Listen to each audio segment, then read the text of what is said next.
Hola a tots, jo sóc la Jan I jo sóc la Maria. i estàs escoltant No sóc un serial killer.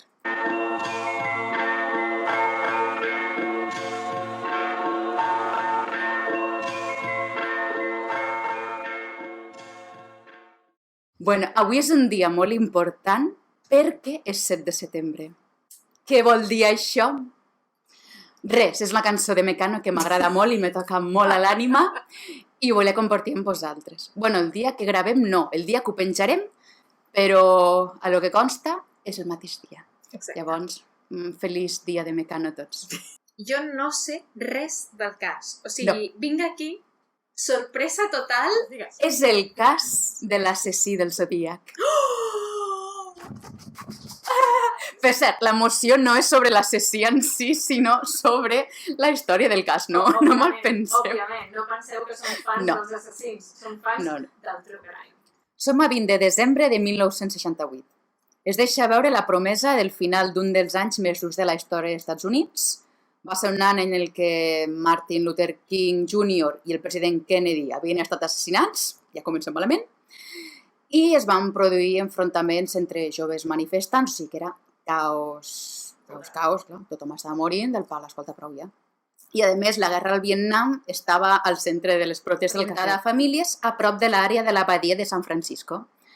El 20 de desembre significava que només faltaven 5 dies per les compres de Nadal. Però la violència que es va desencadenar aquell any era solament l'inici per la gent de Vallejo i de la badia de San Francisco. En David, 17 anys, era un jove molt prometedor. Estava implicat en la comunitat de l'escola secundària de Vallejo i semblava posseir les qualitats per a convertir-se en un líder nat. La Betty Lou tenia 16 anys, un any menys que en David, i era una noia extravertida i simpàtica que va tenir una estricta educació cristiana. Llavors, un dia es van conèixer i a partir d'aquí van començar la seva història d'amor. I nota, espera, més pel·lícula, anaven a escoles rivals. No! Sí! És que és molt Romeo i Julieta, tot. Que maco! Ja t'has empenyat amb ells, no? Sí, ja està. Ai, Ara és però quan els és que maten, són no? tan monos. Per cert, penjaré imatges a Instagram de tots els casos. Mireu les fotos de la gent, com són tot tan guapos. Semblen tots actors i actrius. Tot i això, l'amor ho va poder tot i en David i la Betty Lou van fer plans per anar a la seva primera cita oficial, que nosaltres sapiguem. 20 de desembre. En David va arribar en cotxe a les 8 de la tarda a casa de la Betty Lou. La parella va dir als seus pares que anaven a un concert de Nadales de la seva escola per a dissimular els seus plans reals per aquella nit, perquè recordem que la Betty Lou venia de família cristiana estricta de 1969 i això es va inventar una mentida. Llavors, clar, al mentir ningú sap els moviments exactes d'aquella nit, perquè és el que hi ha, si menteixes i mors, merda, spoilers, però bueno, ja saps el que va. I a més no hi havia redes socials, o sigui que clar, he perdut. Vale, no, estaven en cotxe, en David conduint, i van sortir cap a l'est, passat Vallejo. El seu destí final era el carrer dels Amants, que es trobava entre Vallejo i la ciutat de Benícia i que estava travessada per una via fosca i sense il·luminar, que era molt popular entre les parelles per motius obvis, perquè era molt privat i molt cosi, i tots ja sabem a lo que anàvem en David i la Betty Lou. I el nom del lloc és ara legendari la història d'aquest cas, que es diu el camí del llac Herman o Herman. El lloc que en David havia escollit per la seva primera cita era una àrea d'aparcament al costat de la carretera, davant d'una valla alta tancada i d'aspecte una mica destartalada, coneguda com la porta número 10, que estava apartada de la carretera principal. Saps com aquests entrants de carretera hi ha una valla d'aquestes de ferro que t'enduen a un camp d'arròs? I et fiques cap a dins i ja trobaràs... No, aquesta és una zona privada perquè el campo, vale. Pues allí. No, i a més, aquells dies, com que era Nadal i tal, i era de més de nit, doncs havia molt poc tràfic, llavors era tot molt privadet. La parella va dir poca cosa des que van sortir de casa, perquè estaven amb els nervis, les papallones dins l'estómac, això estaven nervioses i comptaven els minuts per estar finalment sols un amb l'altre, amb un entorn tan íntim i tan fosc i tan cosi dins del cotxe, ja està. Canvi d'escena. A 5 quilòmetres de la carretera que va del llac Herman a Vallejo, l'Estela Medeiros s'havia arribat a casa seva cap allà a les 10:50 de la nit. Passat un minut, va rebre una trucada per a que anés a buscar el seu fill petit, que acabava de veure una pel·lícula a Benícia. Així que l'Estela va muntar la seva filla petita i a la sogra al cotxe i van marxar a recollir el nen poc després de les 11:15 de la nit. Ves? Portem tot el timing. L'Estela anava conduint a un ritme calmat fins que va arribar a la porta número 10. De sobte va veure el que semblava un jove estirat a 10 metres darrere del cotxe. Hi havia molta sang i instintivament va apretar l'accelerador i va baixar cap al llac Germán en busca d'ajuda. Nota, bona decisió perquè 1.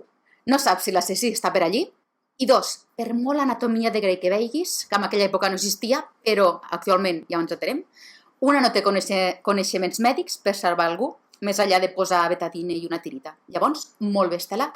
Aplaudim a A l'Estela. més, si hi havia molta sang, no...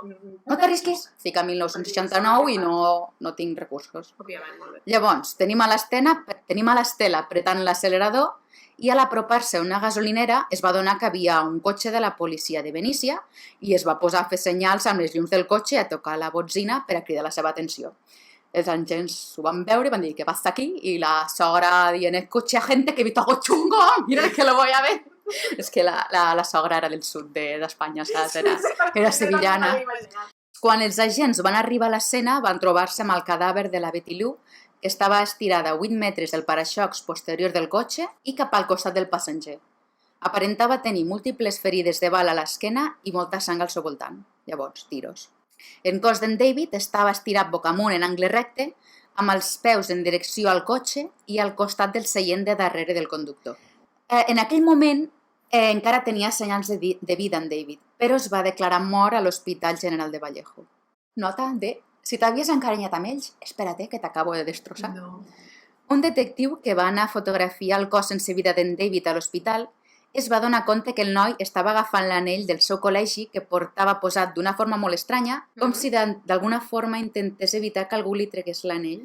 Doncs resulta que era tradició que els nois d'institut regalessin el seu anell a la parella i la teoria és que, tot i que acabava de ser disparat, en David tenia l'esperança de poder-li donar l'anell a la Betty Lou aquella nit, o més endavant, i quan l'atacant li va intentar treure l'anell, doncs aquest, amb la poca energia que tenia, doncs ho va voler evitar per a protegir-lo. És que és Romeo i Julieta. Quina llàstima. Des d'inici molt. Jo t'ho juro, en aquell moment me va fer lagrimilla, me va fer com un... No, tio, com fos tan bon.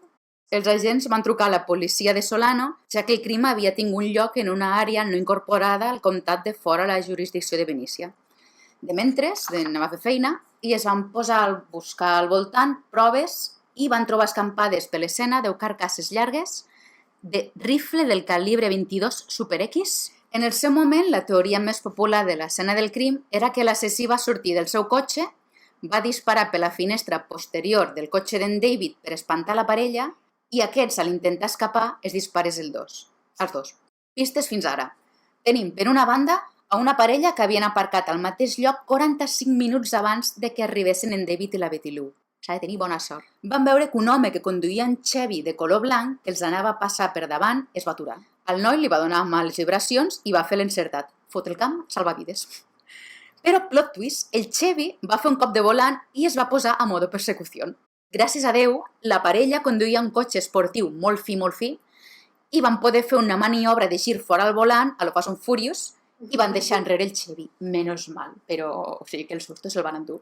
I d'altra banda, també tenim a 2 caçadors que van informar que un Chevy blanc va aparcar un terreny al voltant del camí del llac Germán al voltant de les 9 de la nit, però que a l'apropar-se no van veure el conductor a dins.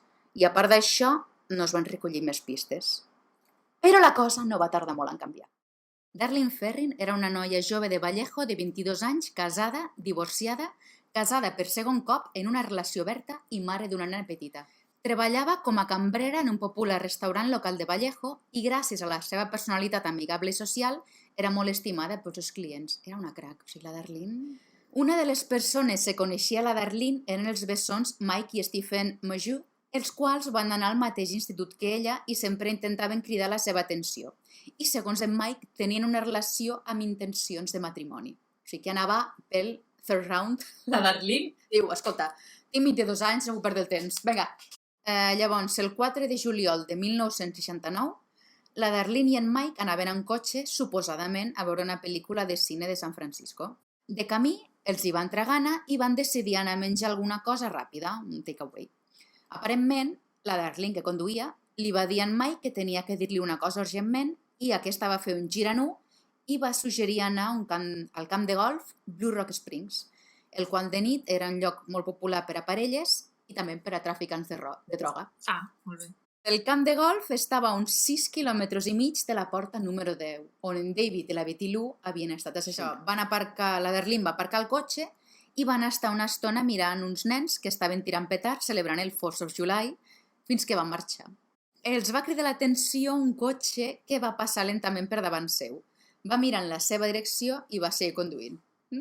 I nosaltres ja com a oients ja sabem el que està venint, però ells se'n fan, mira, un altre yonqui que ve comprat tronca. Estava tot tranquil quan de sobte el mateix cotxe va aparcar darrere seu, bloquejant-los la sortida. Un home va sortir del vehicle sostenint una llanterna que els enfocava directament a la cara. I van pensar en un primer moment que era un policia. Hòstia, clar, lloc de droga, rodada del 4 de juliol, petardos.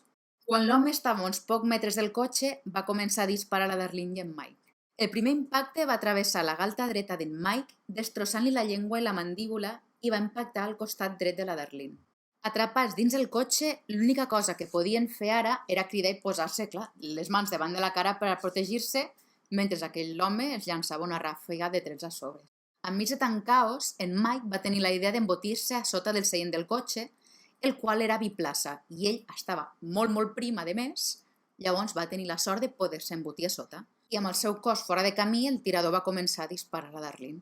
Moments després, l'home va donar mitja volta cap al seu cotxe, però de sobte, amb la mala sort, en Mike va deixar escapar un crit de dolor que va fer que aquest home, me cago en tot, tornés sobre els seus passos. No! I és que no!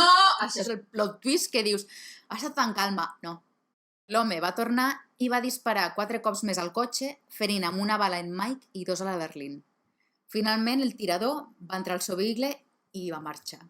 Pocs minuts després de l'atac, un cotxe ple d'adolescents que estaven donant voltes per la zona, quan el seu cotxe va il·luminar en Mike, que estava cobert de sang, i després de contar-los, i en Mike encara estava viu, els hi va contar el que els havia passat, es van dirigir ràpidament a buscar un telèfon per a contactar amb la policia de Vallejo. Quan l'oficial va arribar a l'escena de l'atac, es van trobar amb la Darlene recolzada al cotxe sobre la porta del conductor i quan en Mike es va apropar per a contar-los el succeït, va començar a vomitar sang. Llavors va dir, no, tranquil, no, deixa'ns estar, no parlis més. Van trucar ràpidament a l'ambulància. La Darlene va ser declarada morta a emergències i en Mike, tot i estar greument ferit, va aconseguir sobreviure després de cirurgia. L'assassí tenia una cosa més per fer després de disparar a la Darlene i el Mike. Aquest va anar a una cabina de telèfon i va trucar a l'operadora, demanant que el connectéssim al departament de policia de Vallejo. Parlant amb una veu monòtona, com si llegís un text, l'home va dir llegeixo. Vull denunciar un doble assassinat. Si aneu a 1,5 quilòmetre cap a l'est del camí del Parc Columbus cap al parc públic, trobareu uns joves en un cotxe marró. Han estat disparats amb una Luger de 9 mil·límetres. També vaig matar aquells joves l'any passat. Mentre parlava, la Nancy, pobra Nancy, la missatgera de la policia de Vallejo, era intel·ligent i li va intentar treure-li més detalls i, més important, mantenir-lo en línia per localitzar la trucada. Rere aquesta interrupció, l'home es va enfadar i va sudar de la Nancy i va forçar el seu discurs sense fer-li cas. Abans d'acabar la trucada, la veu de l'home va sonar més provocativa al pronunciar «Fins aviat». M'imagino la cara de la Nancy. Això, penses, algú té una valeriana abans de parlar amb el policia, sisplau? Després de la trucada i quedar-se en xoc, òbviament, la Nancy va començar a fer el seguiment d'aquesta mentre avisava el seu supervisor. O sigui que la Nancy estava en xoc, però ella era eficient. A uns quants metres de l'estació de policia. Bufetada en tota la cara. No! Pistes que tenim fins ara. En Mike va descriure el seu atacant. Clar, Mike estava viu. Clar. Tenim aquí, però en visual. Va descriure el seu atacant com un home jove, baixet, al voltant de 1,72 m, blanc i de complexió forta, al voltant de 90 quilos. Aquest conduïa un cotxe que s'assemblava a un biplaça de la Darlene, el mateix model o un semblant de Renault, però era diferent al cotxe anterior. No era el Chevy de feia 6 mesos. No era el Chevy. Interessant. En Mike també va comentar que el primer cop que el cotxe va passar per davant seu, la Darlene va semblar reconèixer el conductor perquè quan aquell li va preguntar si sabia qui era, que la para davant, ella va soltar un deixa-ho estar. Té pinta d'algú que li tirava la canya perquè, clar, ja era molt popular. Podria ser. Jo és el que vaig sospitar, que algú li havia tirat la canya i tal, i era com una deixa, no. No ho sabrem, però és interessant que potser el coneixia l'assassí del Zodíac. I això va portar moltes teories, te'n llegeixo unes quantes, perquè n'hi ha alguna, que podia ser fins un cambrer que treballava al restaurant que havia coquetejat amb la Darlene, però es va acabar descartant. Fins a aquells que especulaven, agarra't, que Darlene era una bruixa o estava involucrada en l'ocult i en un culte satànic. Com els hi agrada el tema de bruixes i de demonitzar el Perquè tot és culpa nostra, sempre. Llavors, cap d'aquestes especulacions han estat provades, però les menciono per mostrar que el salser de l'època és equiparable a l'actual. Divendres 1 d'agost de 1969, una mica menys d'un mes després de l'atac a Blue Rock Springs, Mike i la Darlene. La Carol Fisher estava sentada al seu escritori el diari més venut de l'estat, el San Francisco Chronicle. Amb l'obridor de cartes preparat, va començar el dia a enfrontar-se amb l'onada de cartes que arribaven cada dia a l'edició. La seva feina consistia en llegir les cartes i seleccionar les que es publicarien a l'edició del dia vinent. Una carta del piló de la taula que tenia al davant li va cridar l'atenció perquè tenia molt de drama. Havia escrit a la frase «Per favor, de pressa a l'editor» a totes dues bandes del sobre i tenia el doble de segells necessaris per enviar-la. Diu, s'ha pres moltes molèsties perquè algú se llegeixi. I si ha pagat el doble, m'ha cridat l'atenció. A l'obrir-li el contingut d'aquesta, la Carol va soltar un «La Virgen». Es va cagar tot. Va trucar a la Nancy. «Nancy!» No es coneixien. Però Nancy i Carol estaven amb la mateixa línia de Podien ser caos. perfectament millors amigues, Nancy i Carol. La missia de 2 pàgines estava escrita en retolador blau, en paper Monarch. És més petit, continua 4 i es fa servir per comunicacions de negocis informals i tal. L'autor s'autoproclamava el causant dels assassinats anteriors, donant pistes que no eren de coneixement públic, com el número de tirs disparat, la posició dels cossos, una ferida específica d'una de les víctimes i fins i tot el tipus de roba que portaven. I no havia redes socials, llavors, dius, com ho sap? La carta no previa cap nom ni firma, però acabava amb un símbol d'una rodona i una creu al mig que semblava la vista a través d'un visor de rifle, aquella imatge, però també a la cultura nòrdica, però no ha sortit molt la cultura nòrdica, queda't aquí guardat, és la creu d'Odin. I el nivell de drama d'aquest home, jo te compro la creu d'Odin. Òbviament. Totalment, 100%. Però això no és tot, perquè estem parlant del dramàtic Zodíac. Hi havia una pàgina més a la carta. Contenia un full amb 17 columnes i 8 files amb símbols perfectament alienats. O sigui, havia un escape room allí, de plan... Aquest home fa un escape... Prou. Seria molt... Si es dediqués l'energia a altres coses seria ric, però es va dedicar al mal. L'autor de la carta menciona que aquestes formen part d'un criptograma de 3 parts, una de les quals és la que han rebut ells, el diari, i les altres 2, altres 2 diaris. O sigui, és de fer xincama. Un cop es solucioni l'enigma, l'autor diu que la seva identitat serà desvelada. Si el diari no ha publicat aquesta part del criptograma passat la tarda de divendres, l'1 d'agost, l'autor d'aquest passarà el cap de setmana donant voltes per la zona matant una dosena de persones innocents. La carta va ser enviada el 31 de juliol, però no va arribar fins l'edició l'1 d'agost. Què va passar? Que clar, la van obrir pel matí, però ja era totalment impossible publicar-la perquè ja s'havia fet les impressions del dia, perquè com quan es fa pa, ho fas a primera hora i ja està. I van dir com, vale, reunió de crisis, què fem? Llavors, al principi van començar parlant de la moralitat de publicar la carta o no, del pal, tio, que està dient que és un serial killer. I què fem? No li donem fem cas o no publicitat? li fem cas? O pot ser perillós? Van publicar. El dia següent això les cartes, i van enviar les cartes a la policia, qui va enviar unes còpies a l'FBI i a Intel·ligència Naval per a que desxifressin el codi. El diumenge, 2 dies després, es va fer una col·lapa entre els 3 diaris i es van publicar les 3 parts del criptograma de forma conjunta. Això va captar l'atenció de la parella Donald i Betty Harden de Salinas. En Donald i ella eren professors d'història i buscaven una estimulació mental per a passar les vacances i van decidir resoldre el codi tots 2 junts. Couple goals, m'encanten, fantàstic. Totalment.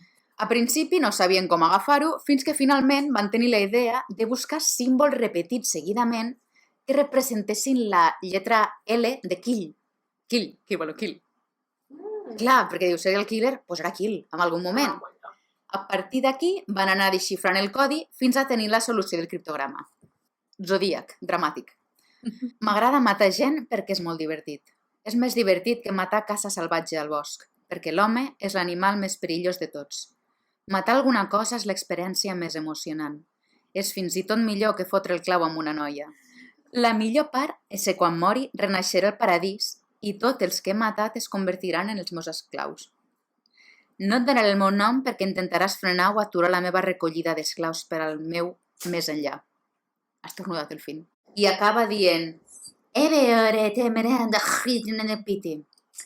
Això és una última paraula que no s'ha descodificat mai amb èxit, però que a mi em recorda quan el text de TikTok, l'autotext, no te pot llegir bé les coses.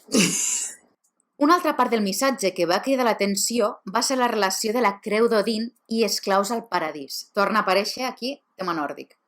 Als funerals dels vikings no era estrany per al que havia mort, ser despedit cap a l'altra vida en una barca a la que se li prenia foc i s'enviava cap a l'oceà.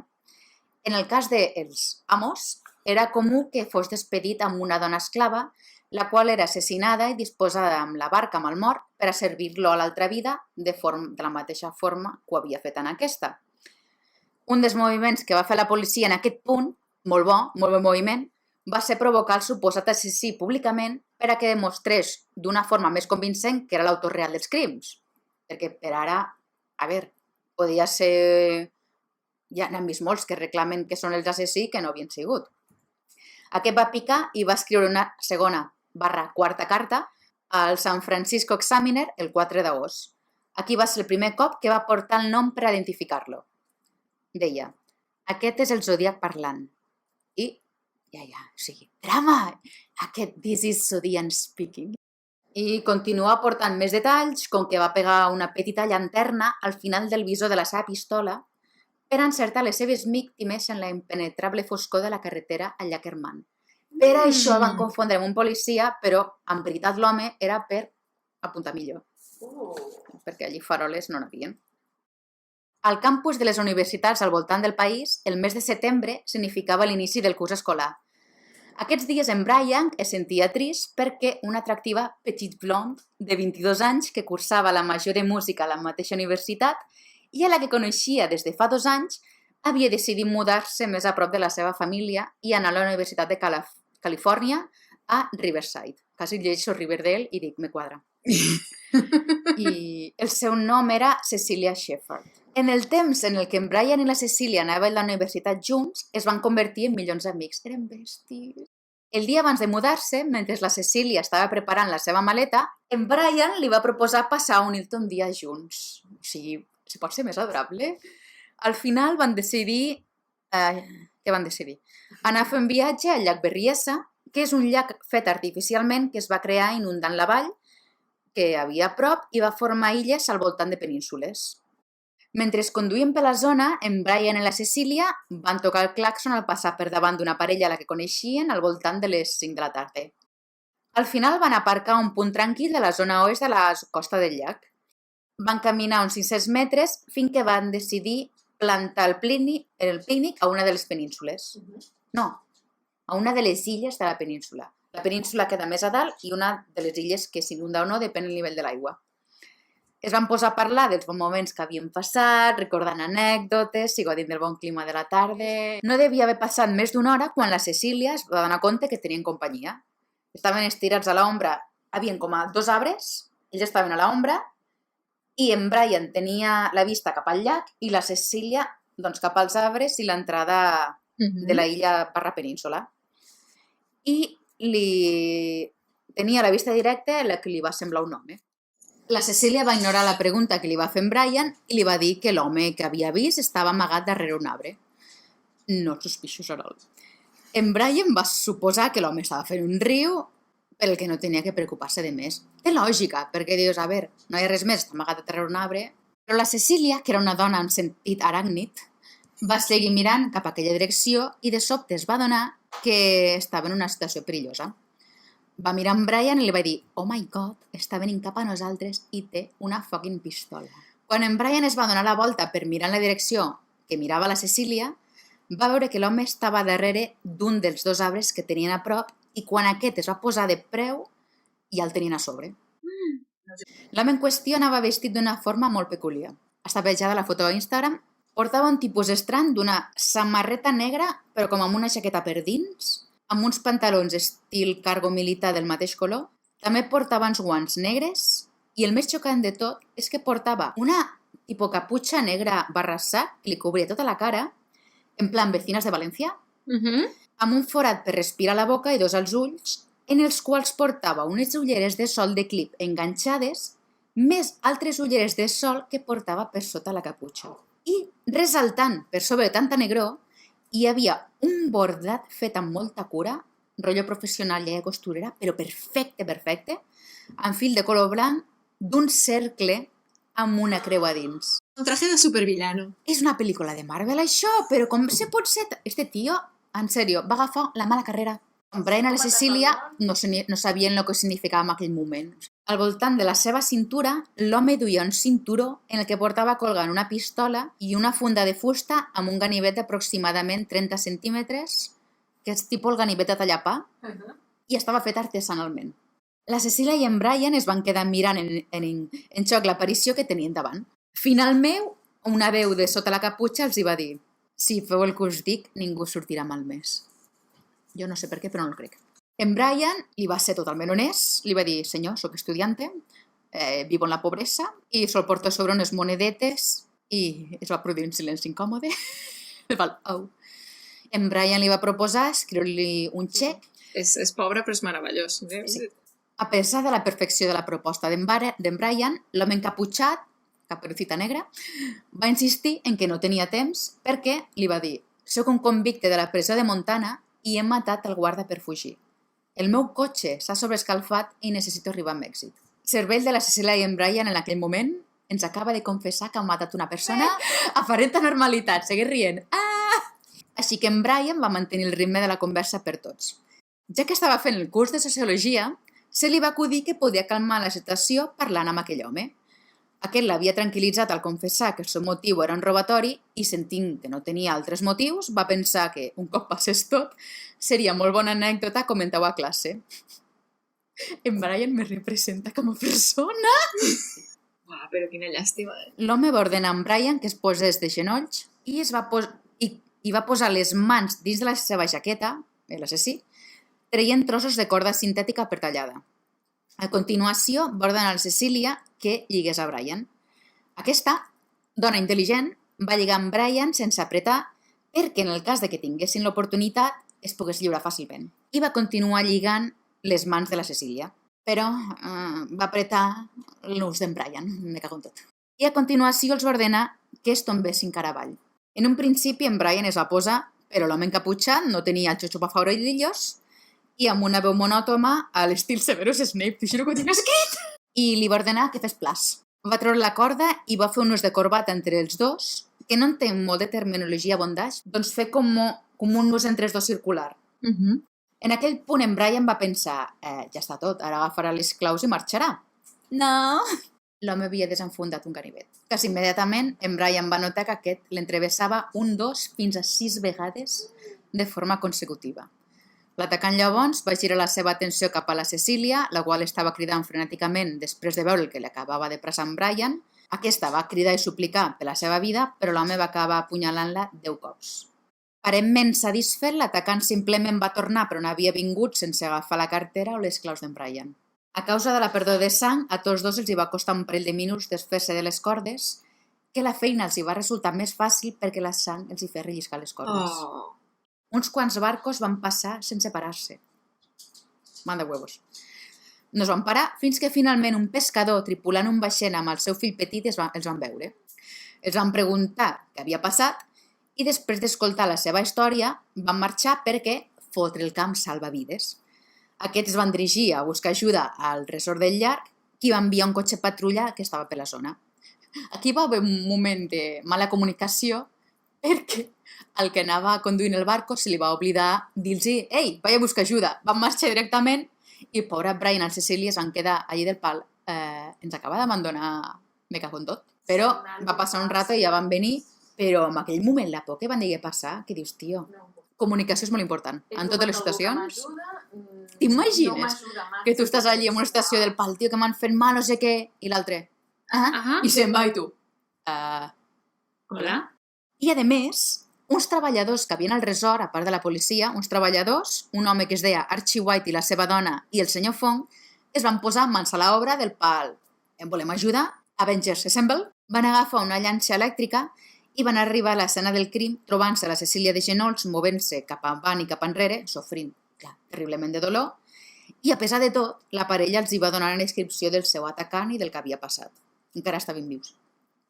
Mentrestant, a les 7:40, va entrar una trucada al Departament de Policia de Napa. Dave Slake va contestar el telèfon. La Nancy versió Dave. L'interlocutor semblava ser un ciutadà denunciant la tragèdia que acabava de succeir al llac Riesa. Amb una veu calmada va dir: vull denunciar un assassinat. No, un doble assassinat. Estan a 3 quilòmetres al nord de la seu del parc. Conduïen un Volkswagen Karmann Gia blanc. L'oficial Dave li va preguntar des d'on fer la trucada per enviar algú per a prendre nota formal de la seva declaració, al que l'home va respondre: jo sé que algú ho ha fet. És que és un drama. No. Fucking drama queen. Després de rastrejar la trucada, em va tenir resultat. On estava la trucada? De la policia. De la policia. Evidentment. Òbviament. És que, drama. Paral·lelament es va trucar una ambulància per a portar la parella a l'hospital. Malauradament, si l'atac es va produir al voltant de les 6:30, va començar tot l'atac. Pam, pam. 6:30 de la tarda. L'ambulància no va arribar a l'hospital fins les 8:50. Clar, entre que van avisar, van tornar no sé què... Sí, la Cecília estava inconscient en aquest punt i acabaria morint 2 dies després per pèrdua de sang. Per sort, en Brian no va ser ferit de gravetat i es va recuperar totalment després de sotmetre's a la cirurgia. Oh. Tenim un altre cop que ha sobreviscut, menys mal. Hi ha entrevista de quan hi han fet documentals i es veu ell de gran, a més explicant-ho tot. I en Mike també, que parlant i tal. Saps? Guanya una altra dimensió tot. Al llac la policia va fer 2 descobriments importants. Primer, van trobar una parella de petjades a l'escena del crim. Aquestes pertanyien a un tipus de sabates utilitzades per el personal de la marina o militar, fet que va pensar que aquest tenia passat en algun d'aquests camps, potser? O no, o potser era un altre tipus d'enganyo. A saber. I segon, a l'investigar el cotxe d'en Brian, van descobrir que l'assassí havia deixat un missatge a la porta del passatger amb rotulador negre, el qual contenia la firma amb cercle amb la creu al centre, la firma de Zodíac, seguit de les dates i localitzacions dels 2 atacs anteriors i la data actual, 9 del 27 del 69, seguit de les paraules en ganivet. I ara ho deixarem aquí perquè haurà part 2 perquè hi ha molt més encara. Cliffhanger total. Molt. Per què em fas això? Que el meu cervell no dona per a més i perquè ja m'està gravat molt de temps. Llavors, bueno, jo ara tinc una notícia per a ventilar l'aire. Intentarem sempre al final de cada episodi donar alguna notícia que ens hagi fet gràcia o alguna cosa positiva per a netejar una mica això, l'ambient. Sí. És un restaurant que està per la zona de plaça Universitat que ofereix als seus clients la possibilitat de descansar 1 hora en un llit després de menjar. No. I m'ha semblat increïblement fantàstic! És molt japonès. Ah, que sí? Que bé, que guai. Sí, és un llit, a més, tipus cubículo, sí. D'aquests que són càpsula. Sí. Brillant. I, a més, plaça Universitat, que hi ha moltes universitats. I, espera, que n'hi ha més. El lloc se diu Lobster Roll, però va millor. La zona de descans apartada es diu Napuccino Corner. No! M'agrada molt, m'ha fet molt feliç. Que és la notícia bonica que necessitava. Moltes gràcies per escoltar fins al final. Fins aviat i no matis a ningú. No mateu a ningú. Sisplau. Sisplau. Està lleig.